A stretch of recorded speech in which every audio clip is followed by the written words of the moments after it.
Okay, can you hear? Okay.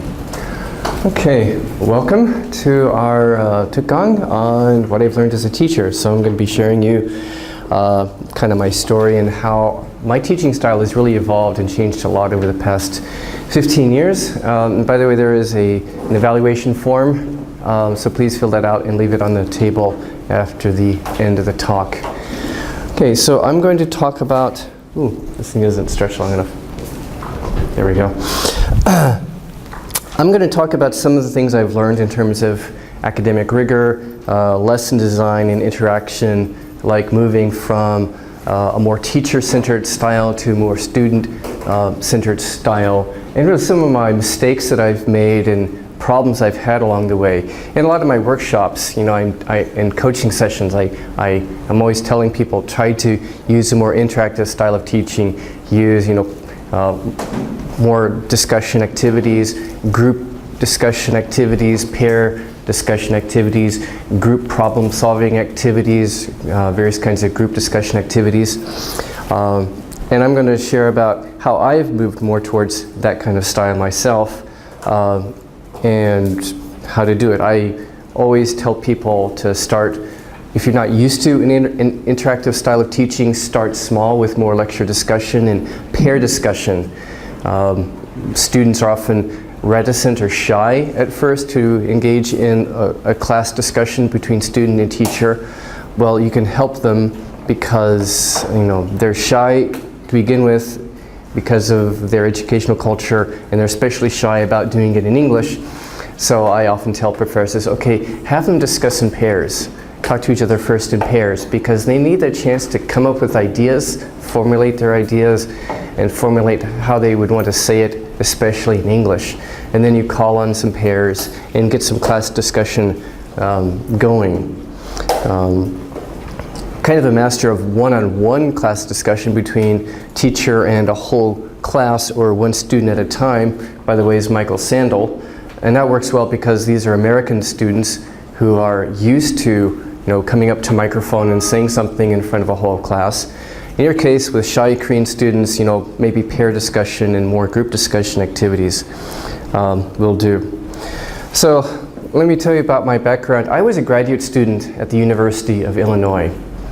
And a nice thing I like about the American system, although it's horribly expensive, and I wouldn't want to send probably when my child comes and he's ready to go to grad school, I'll probably tell him to go to Canada or Europe. It's cheaper there.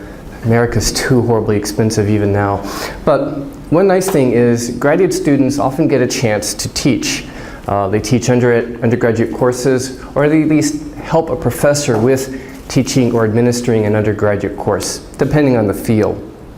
In my case, it was directly teaching undergraduate courses while I was a grad student, preparing my own course materials, my own lessons, and my own syllabi and such. And a lot of new professors may feel depressed because the first year is really hard, and that was true in my case. My first year of teaching, I was a horrible teacher. I started as a grad student in linguistics, and I was teaching in the English department, teaching freshmen writing composition. And the English department gave us, at the time, minimal training before throwing me into a classroom.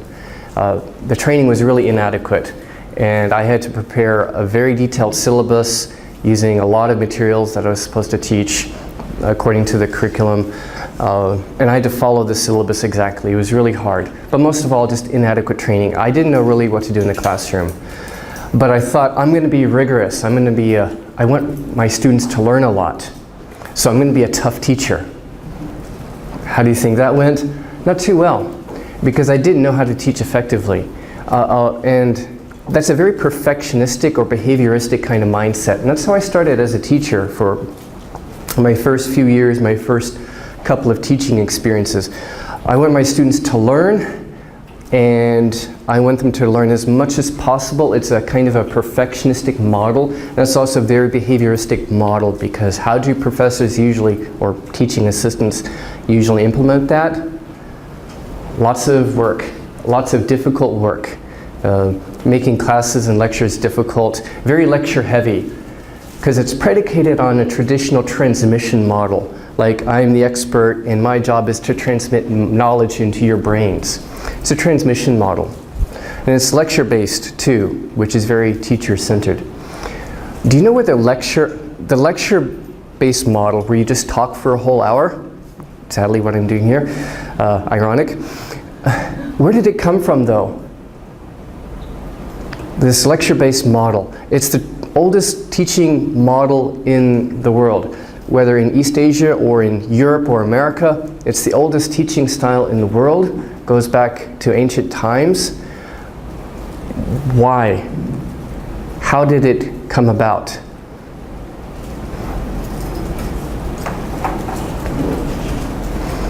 Does anybody know?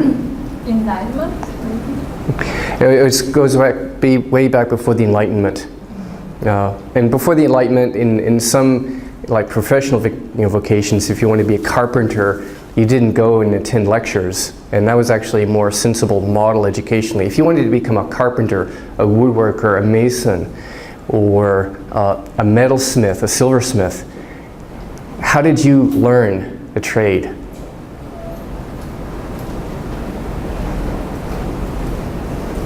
You partnered one-on-one with a master, and it wasn't through lecture, was it? Are you going to learn how to make pottery from lectures? No, so for real occupations, well, common occupations, they learned through an apprentice system. And that made sense, I think, for a lot of things. But if you wanted to be a scholar, and if you were one of the few lucky persons, often a white male, who could go to the university or even high school, how is the teaching done? Through lecture. Why? Because going back to ancient times, the professors or the scholars had books, but books were not available to students or the common people before book technology came about, or before the technology was good enough that books became commonplace in modern times. So the idea was, I have the book, I'm going to read it to you, and you copy down what I say. And it's a pure knowledge transmission system. But I didn't really know this. And from time to time I'd heard about group activities and such, but it didn't really sink in because nobody really explained or taught or trained me properly or well. And I just fell back on the traditional lecture system. I never saw it really in my education as an undergraduate or high school student. So my first year as a teacher failed miserably. I tried to make the students work really hard. I tried to lecture, but I didn't know what I was doing as a teacher. And so you can imagine my course evaluations, things like starting in the morning at 9 a.m. with Kent Lee was a horrible experience. It was kind of like that. That's what some of the things they said. The second experience was when I started teaching English as a second language, and again I still had this behavioristic mindset. I'm going to make them work hard. I want them to learn this much. And my expectations were not reasonable. I think I can teach them this much, again through knowledge transmission, when really it was too much. It was unrealistic an expectation for my students, when really in one semester I can only do this much. I thought I was being rigorous, but I wasn't. And it was over time that I learned really the true meaning of academic rigor.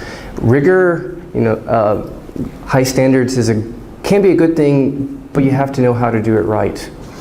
There is such a thing in education as what's called the Pygmalion effect, and that's when you as a teacher communicate high expectations to your students, and you try to teach them accordingly.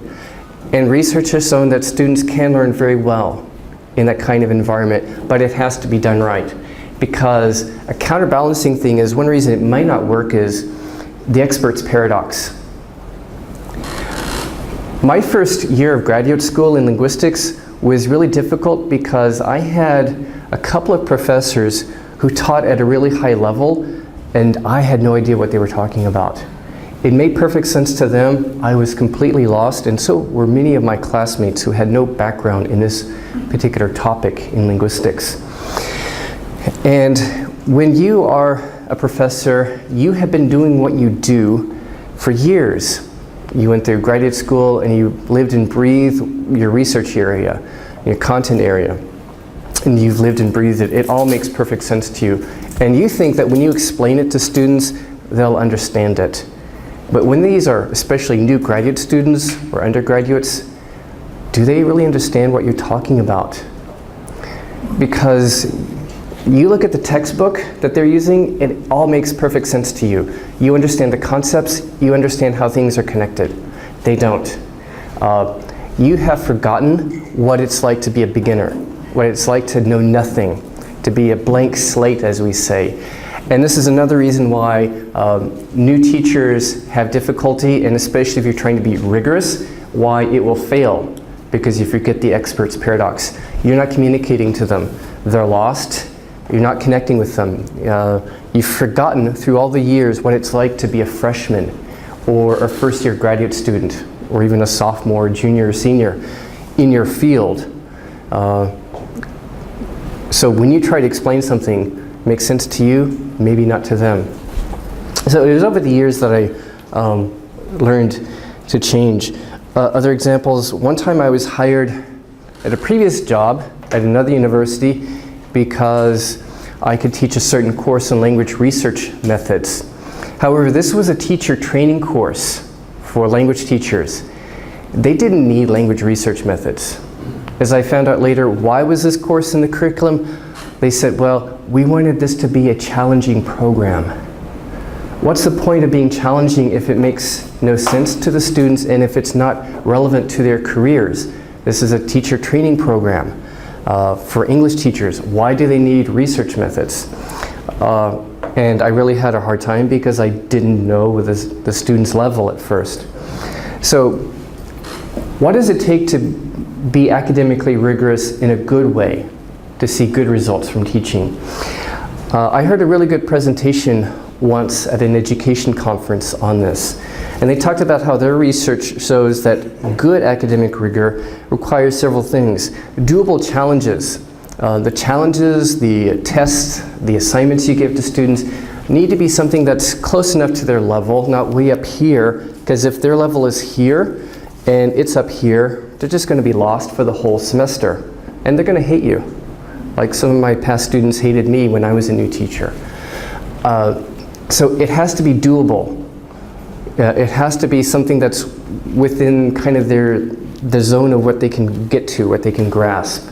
And if it's too much, then they're going to be lost and frustrated and bored. So it has to be doable challenges, and it requires suitable guidance. You as a teacher need to give them suitable guidance if you want to teach a challenging class. It requires transparency in grading, for example, and appropriate feedback. So if you're grading them really strictly, they may think this is not fair. I don't know why you gave me a C. But if your grading criteria are fair and clear, if you communicate detailed criteria to them beforehand, like through a grading rubric, and you use that rubric to grade them, and you grade them fairly, and give them appropriate feedback so that they understand why they got a B or why they got a C. They understand why, what were their shortcomings exactly. So the teacher or professor has to be clear beforehand. What are my expectations and what are my goals? Why am I doing this to you? Am I just trying to torture you?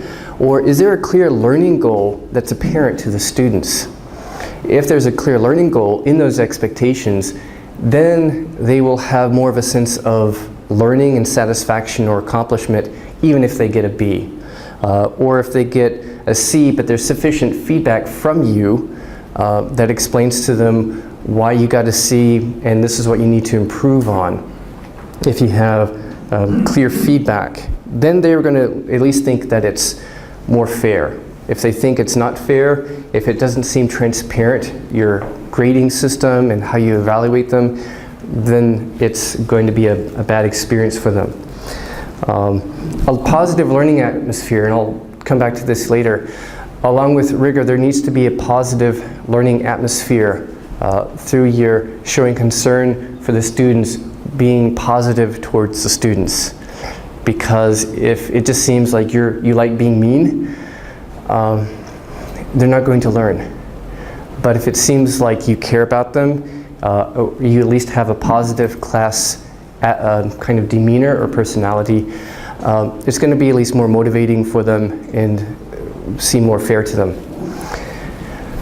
One of those mean students, teachers, professors I had my first year of graduate school, she just liked to set a negative or a scary class atmosphere, and I don't know why. She thought maybe it would motivate us, but it didn't. So if she walked into a room and there was a chair in her way, she would angrily shove it aside, and that's how she walks into the classroom and establishes the classroom atmosphere.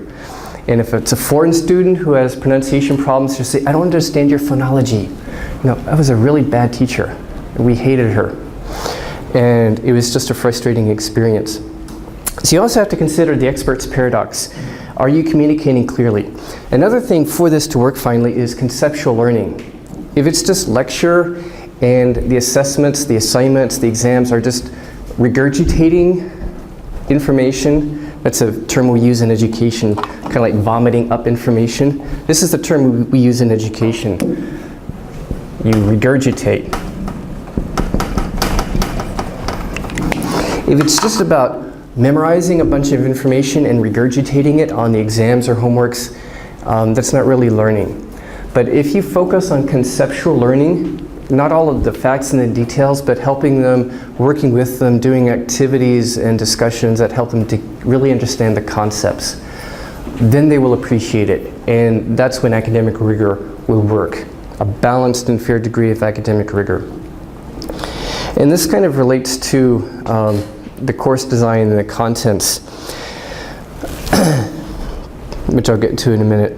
Another thing is, another mistake I made one time was I had a class that was overbooked due to an administrative error, and it was a writing class.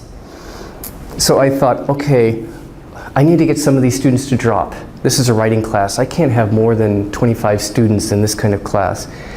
So I'm going to make it really, really hard and try to scare away some students. Didn't work. And it just made their lives difficult because I was trying to make it really hard, and so my grading load was just too heavy and my workload. It might be fair at the beginning to have some initial diagnostic to get an idea of what their level is and their background so you can adjust, and maybe also some initial diagnostics and other initial assignments the first 2 weeks that tells them this is what the level of the course is, this is the expectation, and if you're not ready for it, maybe you should drop, and maybe you should tell them. If you haven't had those prerequisites, maybe you should take the other class. In my case, they didn't drop, not many of them, because they needed the course credit. And so it didn't work because they had to have the course. And so in some cases, yeah, you may have to tell them you shouldn't be in this class, you're not ready, you should take the previous course. Sometimes you have to provide extra help or tutoring for some students outside of class.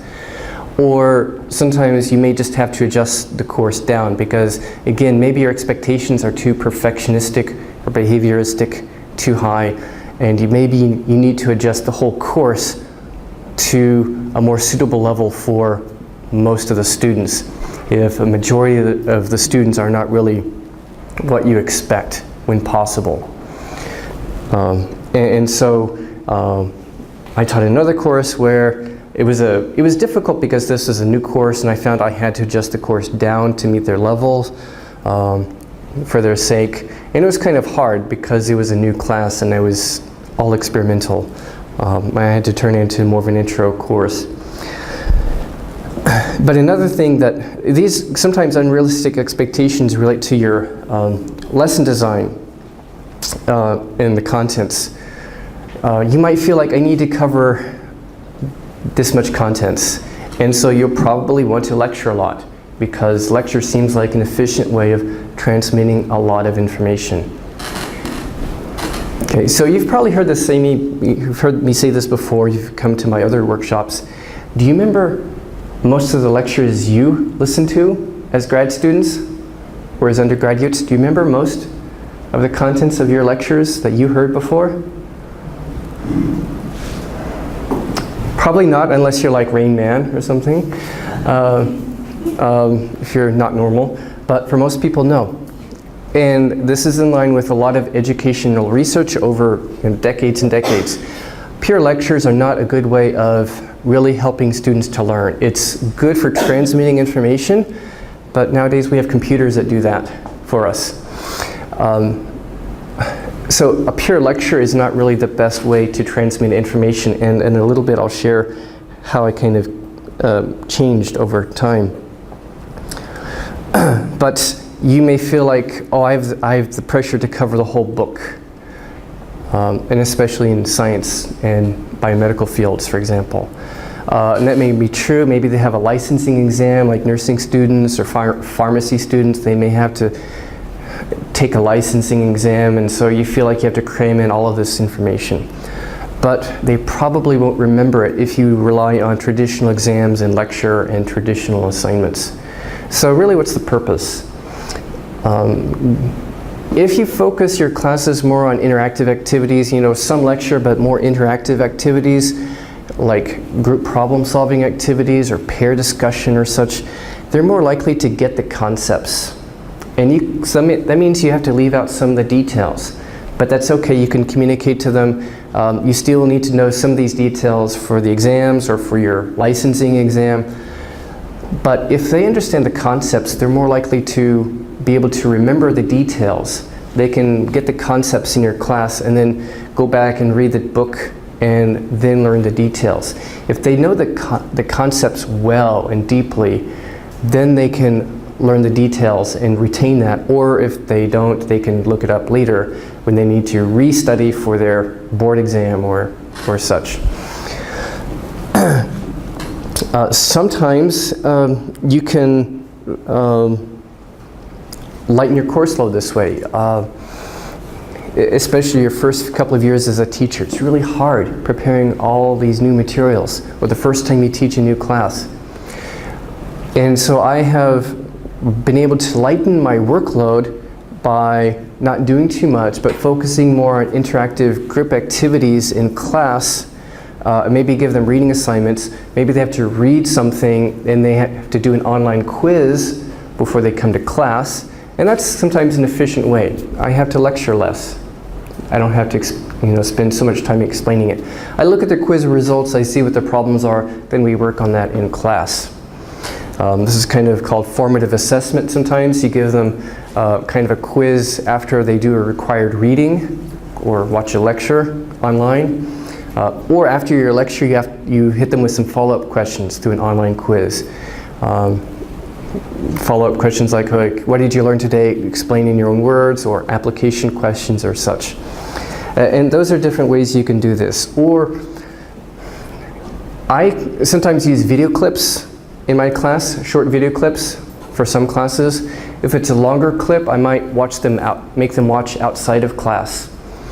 And this is good because they can watch, it could be a lecture, or it could be more like if it's my class on teaching methods, it could be examples of teaching methods in various classrooms that are on YouTube, and have them critique it when we come in class and they're ready to discuss it.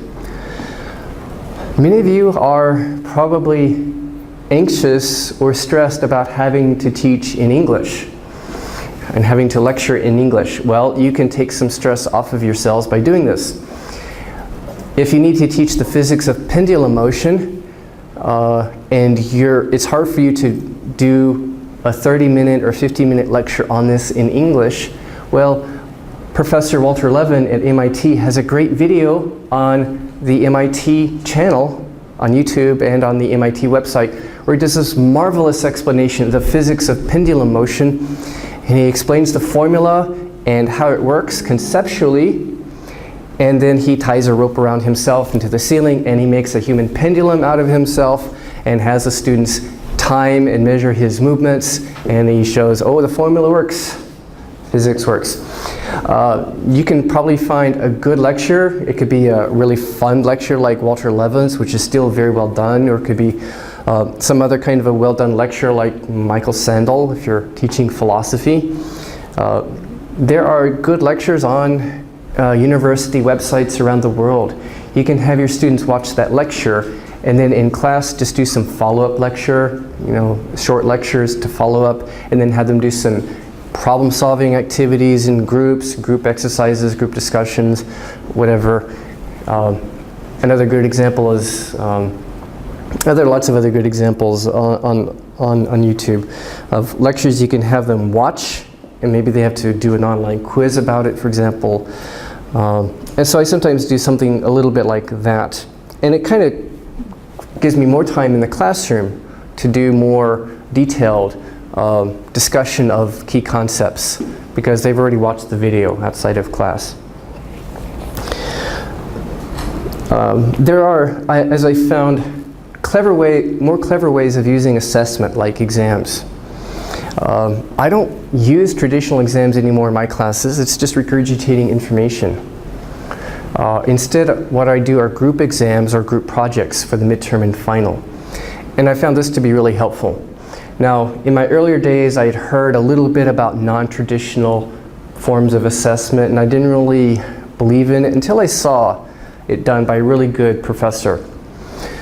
I was doing my PhD research at Illinois, and I needed a job. My advisor didn't have much funding, so I worked as a teaching assistant for a well-known person in educational psychology at the school, Professor Zola, who is a master teacher. So in the American system, for some classes there's a big lecture one day a week with the professor. In this case, for example, 300 students. These were undergraduates who were preparing to become teachers, public school teachers. And then I, as a teaching assistant, had to be there to help out. And then also during the week, I met with about 20 or 30 of them for a discussion section for follow-up exercises and discussion. And one thing he did was really masterful. I'll share some more examples later too. The exams are non-traditional, midterm and final exams. Instead of just regurgitating information, first of all, his lectures were very interactive. And then secondly, the exams were like this. He did group exams. So I met with students from my section. They got the exam. It was a problem-solving kind of question. It was kind of open-ended problem-solving question. Here's a particular school system. These are the problems that they're facing. Based on what you've learned so far, come up with some recommendations for this school system for how they would change things. And so they get into groups of like 5 students each. They work together to come up with ideas and solutions. They brainstorm together, and then they email it to me. And one good thing is I get to grade maybe 5 papers instead of 30, which is better for me. For them, it's a better learning experience than a regurgitation exam. They actually do real problem solving. They have to apply what they've learned. They have to analyze. They have to synthesize things and come up with creative solutions. Group brainstorming. There's a lot of research literature on how group problem solving exercises can be better and more beneficial and lead to better learning than just individual exercises. So that was something really interesting that I learned. So I learned from him, and so since then I've done more interactive learning style and exams. Another thing I've learned is, balancing theoretical, conceptual, practical learning context. I found that not only from the research but from my own teaching, that students will understand better if you give real-world examples. If you walk through real-world examples in order to explain ideas or theoretical concepts. I suffered under statistics professors who did not really know how to explain concepts. They like to write equations all over the board, but I was lost. My mind was just blanking out. I just wanted to understand the basic concepts so I could analyze data and do experiments as a social scientist.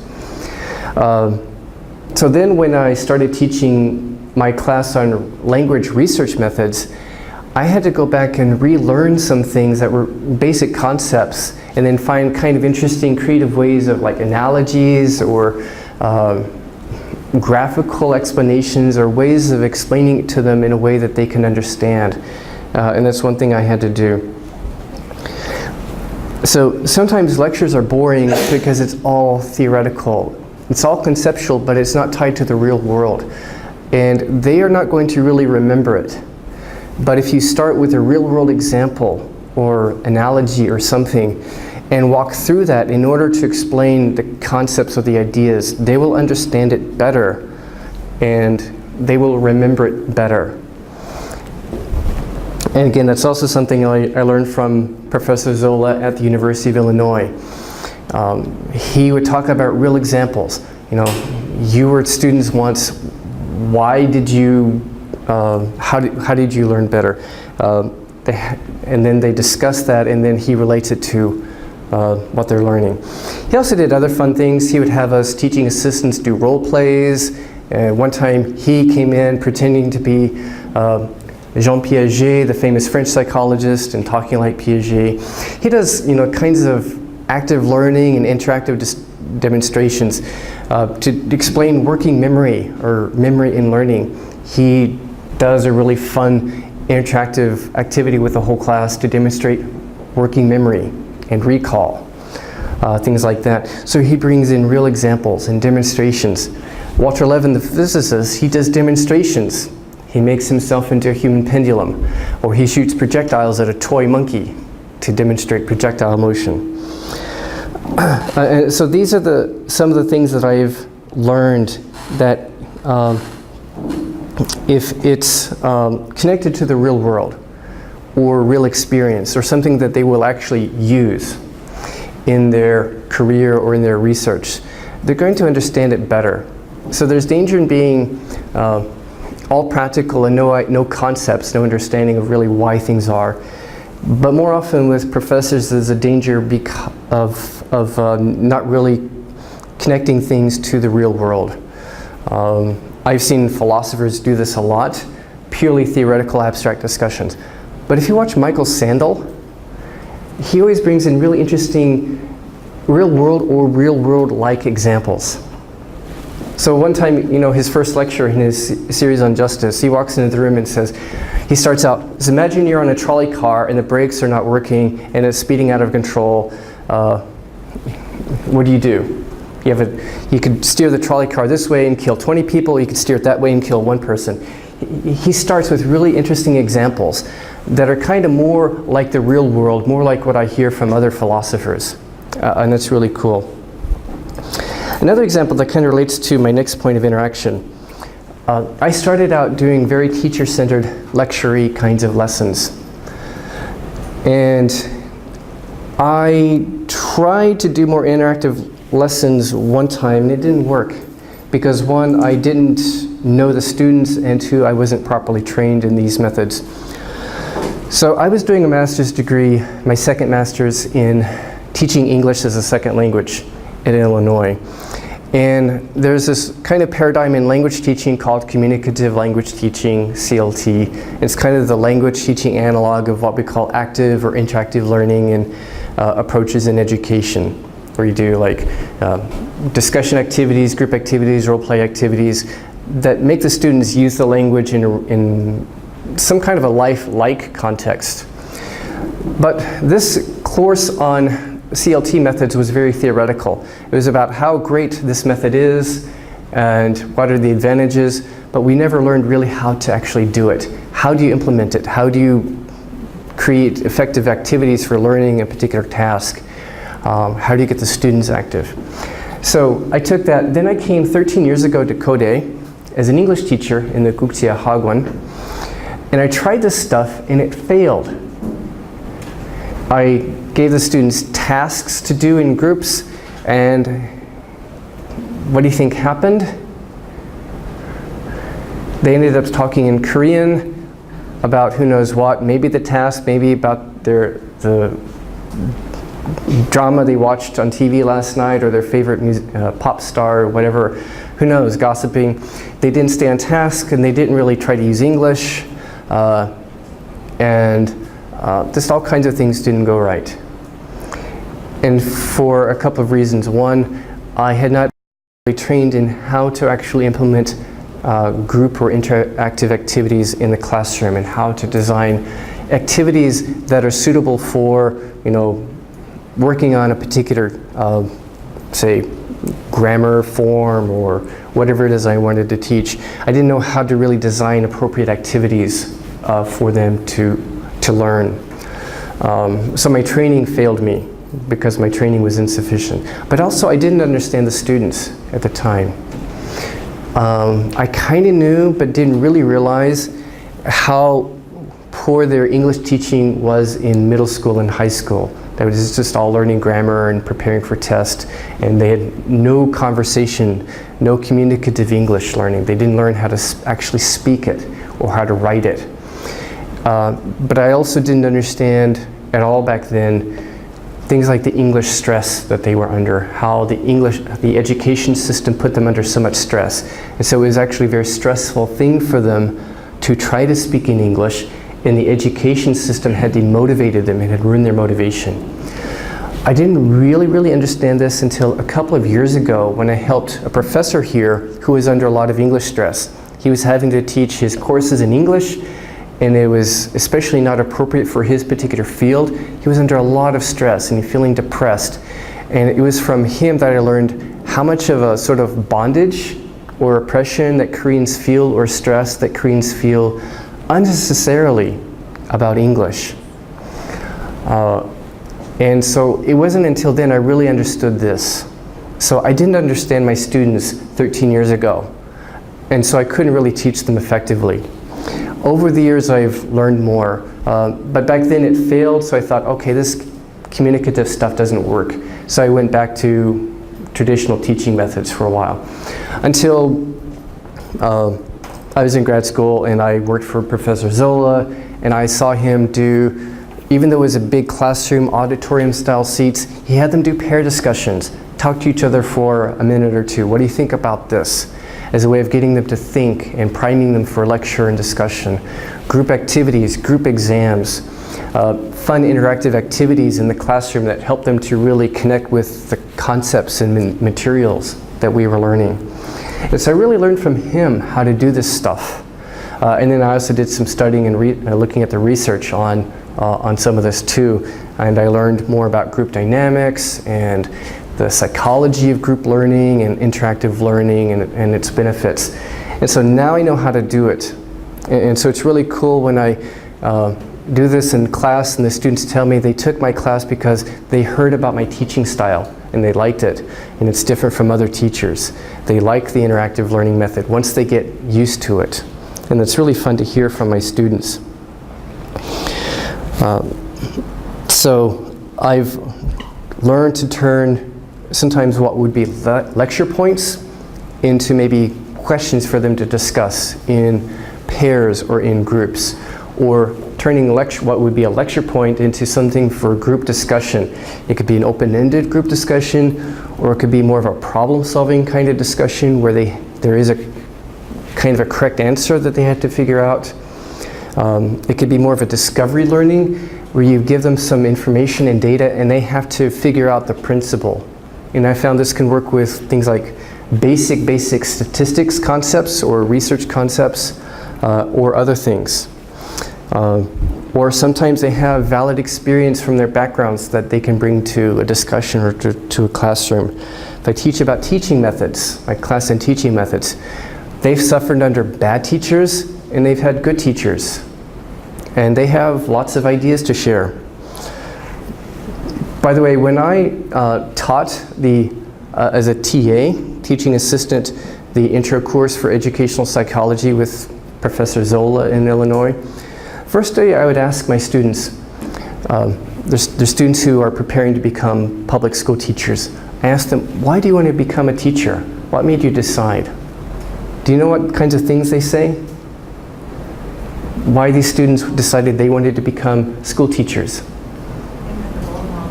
Role models. It was always role models. I had this history teacher in middle school, and he was great, and he really helped me to like history and realize I was, this was cool. Or I had a math teacher in high school who was really good, and he helped me to realize I like math. It was always a role model that affected them, that caused them to make a career change. And one thing that was really cool, last year a student told me, for grad school I'm going to study educational psychology because of the class I took from you on teaching methods. So she moved from linguistics to educational psychology. And that kind of thing is really cool. And it gets into another point about interaction, which is your personality. What may have turned you on to a major or turned you off might have been the teacher's teaching style and personality. When I was young, I was very much a science kid. I love science. But to do science, you have to do math. But I had a really mean math teacher in grade school. She was really evil. She hated kids, obviously, and I don't know why she was teaching kids. But she destroyed my motivation, lifelong motivation for math. So in grad school, suddenly I had to take statistics, and I was dreading this. I thought, oh no, and I didn't do very well at first. I had my first 3 statistics teachers, professors were boring. They didn't know how to teach the concepts, and so I suffered. I didn't do well. Then I got my 4th stats professor, and she knew how to teach. She knew how to explain concepts. Maybe not great, but at least she communicated the concepts and helped me to understand stuff I should have understood the first year. And that turned me on more to statistics and math, and I realized, oh, math is kind of fun. I like math now. And I realized, why did I have this lifelong fear and dislike from math? I realized, oh, it's that evil teacher I had when I was young. She ruined it for me. The teacher had an effect, bad effect. Another teacher had a good effect. In high school, I got into high school and I felt bad about my math, so I didn't pursue physics like I wanted to because it required a lot of math. I wasn't ready for that. My science teachers in math school were not that great, but I discovered Latin back then, and I became more of a language person and went into humanities direction in college, studying languages, and then linguistics. But linguistics took me more into the social sciencey stuff, and I kind of came back to being kind of a very social sciencey kind of person over time. So those are examples of how your personality might affect students. If your teaching style is positive and interactive, that can motivate students to want to continue in their major. But professors who are boring, mean, unnecessarily tough, unreasonable, whatever, that can turn students off. So your personality can affect the students' motivation.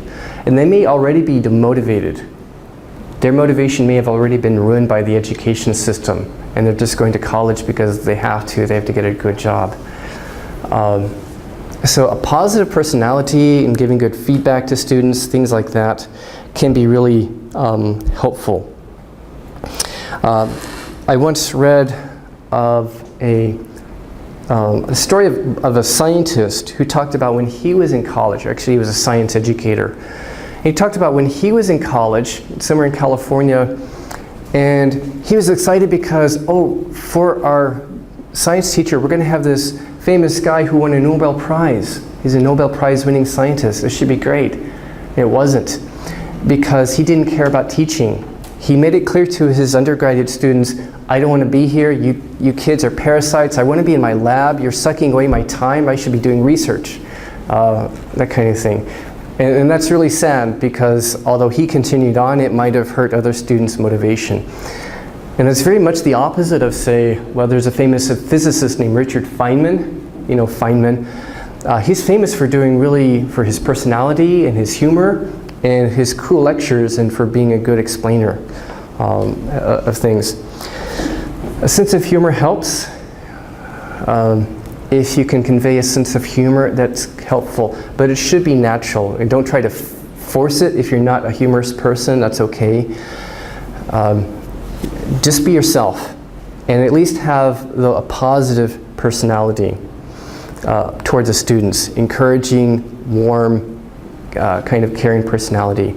Now, humor comes naturally for me, so I can be humorous, but maybe 10, 13 years ago, I was also really sarcastic. That's kind of the American kind of character, especially in my family. And I realized that American sarcasm can go too far, and they might laugh, but they're also going to think, oh, this person's kind of negative. And I had to kind of, especially because my wife is Korean and she also doesn't like sarcastic humor, I had to change because of her sake. So I've become less sarcastic and more of a natural humor, but for me, it just flows from me. But even if you're not humorous, Just be warm and caring to your students, because that will affect their motivation and whether they want to take your class again, and whether other students will want to take your class as an option. Enthusiasm too. Enthusiasm is another key part of that personality. If you're enthusiastic, if they see that you care about what you're teaching, you're passionate about it, that will also motivate them and encourage them to work. And you can be somewhat rigorous if you're enthusiastic and caring and positive as a teacher and compassionate. And that takes energy. It takes energy to do that when you're teaching. And one thing I have found is exercise is really helpful for energy levels and also for my voice quality. I had to learn to use my diaphragm muscles down here to project my voice. Early on in teaching, I would hurt my voice by using my throat too much, and I've had to learn over the years to kind of like tense my stomach muscles, suck in my stomach muscles, project my voice, because you need that for energy. Lecturing, teaching takes a lot of energy, especially if you have to do it in English. It's very tiring.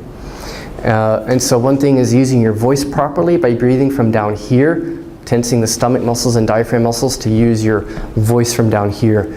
Also, some of you have heard me say this before, exercise. I found that exercise is really helpful for teaching levels.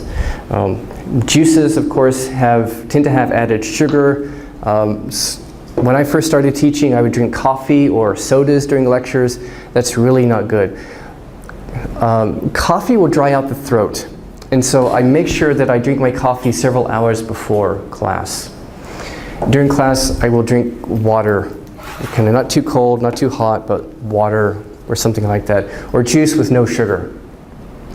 The bad thing about sodas or things that are really sugary or starchy is you get a temporary energy boost for about 10 to 15 minutes, but after that the body can't tolerate a lot of sugar or carbohydrates in the blood, and the body will take it out, and it will store it as either lipids, fatty substance in the blood, or as fat tissue. And so my grad school years were spent gaining weight from drinking too many sodas and a lot of sugar in my coffee. Since then I've been exercising more and more, and I have more energy. I'm able to talk better and have more energy for teaching.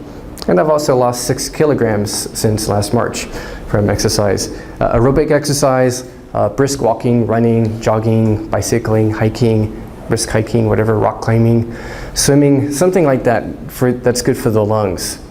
Really helpful for your energy levels. What else? And of course, speaking clearly. I talked yesterday in my workshop about speaking issues, clearly articulating, clear pace, not too fast. Sometimes I feel like I have a lot of contents to cover and I speak too quickly, and that's not good. Slowing down, trying not to cover everything, and also clear pauses between sentences. Some of the really good speakers on TED.com, for example, you notice they have clear pauses between sentences. Especially for your students who are listening to you in English, and English is hard for them to process. Speaking at a moderate pace, clear pauses between sentences so they have time to process things is really helpful. Also, I don't use technology much. This is the only technology I'm using right now. I hate PowerPoint. Some of you have to use PowerPoint in your fields, especially science and biotech, biomedical stuff. That's fine, engineering. But the PowerPoint should not be the lecturer. You should be the lecturer. You should be the teacher. Break away from your PowerPoint. Try not to rely on the PowerPoint all the time. Look at your students. Break away. If this is a PowerPoint, I might sometimes stand in front of it and then talk to the students. Do that more. Talk directly to them. Ask them questions. Interact with them. Break away from the PowerPoint. Don't let the PowerPoint be the teacher. And it's especially bad if you have to turn down the lights for an hour for them to watch the PowerPoint. It's really boring if it's a PowerPoint lecture or all lecture. I use dark backgrounds so I don't have to turn down the lights. It's kind of a boring movie theater effect. It's kind of like watching a boring movie or something. In a couple of quotes I have here in conclusion. Bruce Lee. What an academic reference. But this is really clever what he says. A teacher he's probably a martial arts teacher, but this applies just as well. A teacher is never a giver of truth. He is a guide, or she is a guide, a pointer to the truth that each student must find for himself or herself. So in other words, your job as a teacher is not to pour knowledge into their heads. That's the old transmission model. You pour information into their heads. It doesn't work. Decades of psychological research shows that it doesn't work. Your job is to facilitate their learning of concepts. So some things you can transmit, but not a lot. More so through interaction and activities and active learning, and maybe more out-of-class activities and such. Your job is to get them to learn the concepts for themselves by interacting with the material and interacting with each other. It's not your job to transmit knowledge, but to facilitate their learning of knowledge. Another one is Jim Henson, who created Sesame Street and the Muppets. Kids don't remember what you try to teach them, they remember what you are. So your teaching personality, they will remember more than the contents of what you tell them. You can inspire them, or you can ruin their motivation, or you can be just like, meh, I sort of remember that teacher, I guess he was okay, don't remember much. You could be like that. Things like focusing on concepts and caring for the students in passion and compassion. If you're passionate about what you're teaching them, they will see that. If you don't care, and sometimes that happens to me because I'm under a lot of pressure, I'm too busy, and they'll see that. If maybe because you can't invest your energy into the course, they'll see that. If you have passion and enthusiasm for the class, they will see that, and that will inspire and motivate them. And if you have compassion for them as people, I mean, they will see that too. They will see whether you really care about them as people, as students, not just as learning machines or learning robots. And so for this in mind, this is one reason I'm going back to full-time teaching. I talked about the needs of freshmen and their English stress, and I really have kind of, as a linguist, I feel I can develop new materials and methods for teaching things that Koreans have trouble with in English, pronunciation, grammar, and such. As an educational psychologist, I can help them maybe with their motivation problems. And so that's why I'm going back to full-time teaching in September. I'm moving over to the Gukjia Hagwon, where I'm going to teach them English and help them with their language anxieties and their language learning problems, and then do research on it. I'm going to combine my research and my teaching, do research and then publish it and say, hey, this is how you need to teach, and hopefully it will help other teachers to teach properly. And so because teaching is my passion, it's a very high calling, it will really influence students, and if you influence students, it's going to influence their careers and their lives. And so you will influence society probably in ways that are not tangible, that you may never know, but can really have a positive impact on students and their futures and all of those people that they touch, their families, their coworkers, their students, and so on. So that is, so this is my last workshop for the CTL, my last seminar, because I really do care about teaching and want to do that full time, and hope to help the poor students struggling with their English and English anxiety. So, any questions?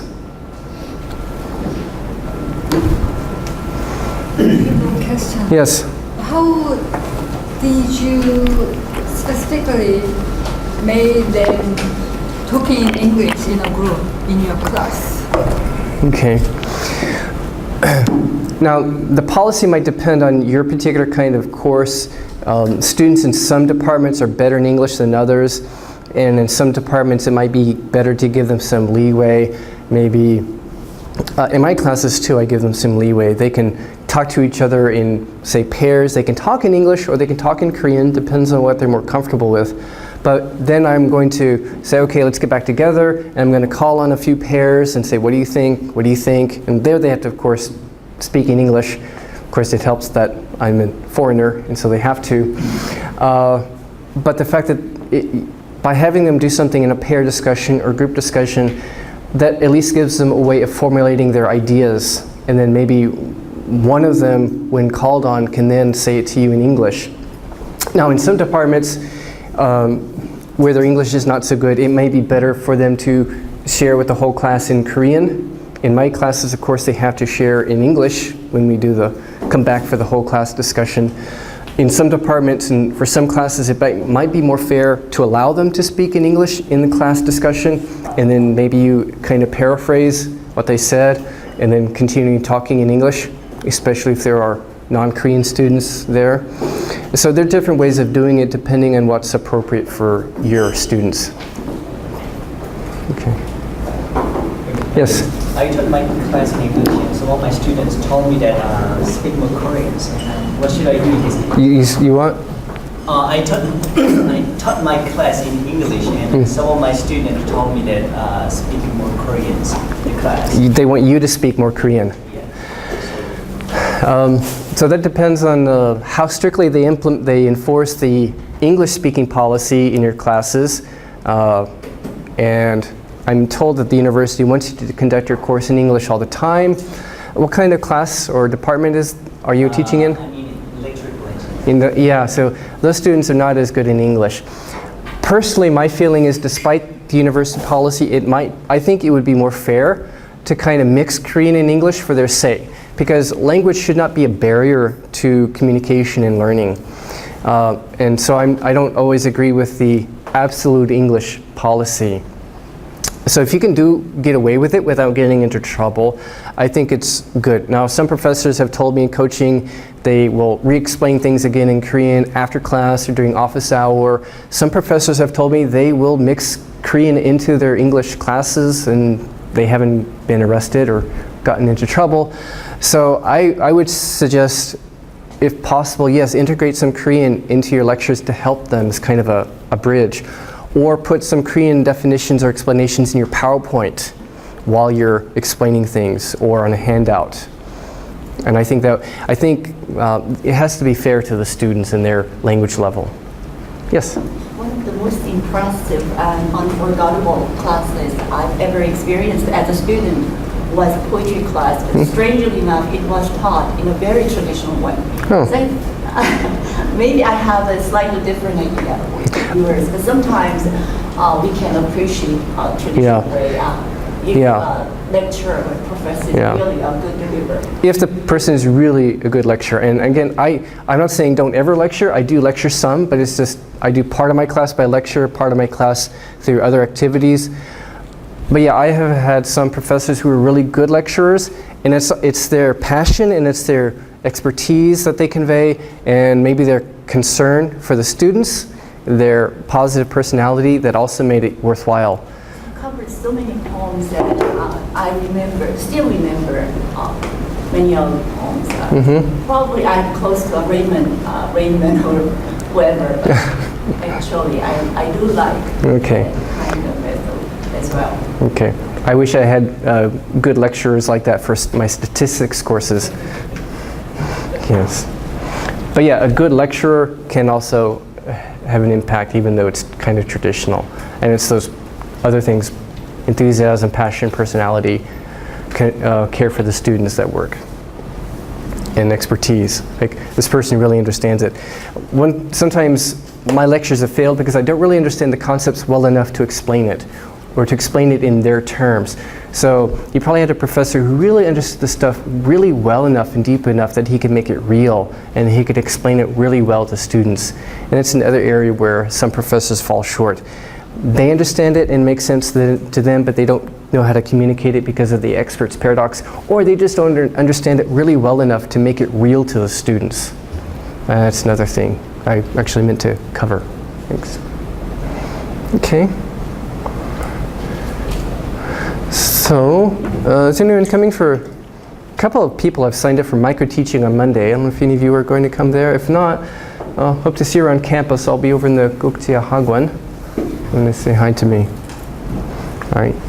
Enjoy your lunch and be sure to fill out those survey forms. And thank you.